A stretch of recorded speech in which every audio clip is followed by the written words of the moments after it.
പണ്ട് റഹ്മാന് പാരവെച്ച മമ്മൂട്ടിയും മോഹൻലാലും. നടൻ പറയുന്ന സത്യം. ഇന്നത്തെ വാക്ക് കടമെടുത്ത് 80കളിലേക്ക് കൊണ്ടുപോയാൽ റഹ്മാൻ കലിപ്പ്, കട്ടക്കലിപ്പ്. അതാണ് സത്യം. യുവസുന്ദരീസുന്ദരന്മാരുടെ സൂപ്പർ ഹീറോ ഓടി നടന്ന് അഭിനയിക്കുകയായിരുന്നു. ആ യുവത്വം പെട്ടെന്ന് ഷട്ടറിട്ട പോലെ റഹ്മാൻ മുങ്ങി, എങ്ങോട്ടാണെന്ന് പോലും അറിയാതെ.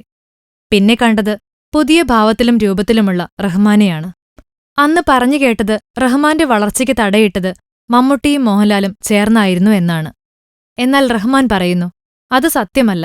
അവരോടൊപ്പമാണ് ഞാൻ ഒത്തിരി ചിത്രങ്ങളിൽ അഭിനയിച്ചത്. എന്റെ അവസരങ്ങൾ മുടക്കാൻ അവർക്ക് കഴിയുമായിരുന്നില്ല. ഇന്നത്തെപ്പോലെ ടെക്നോളജിയും ഫാൻസും അന്നില്ല.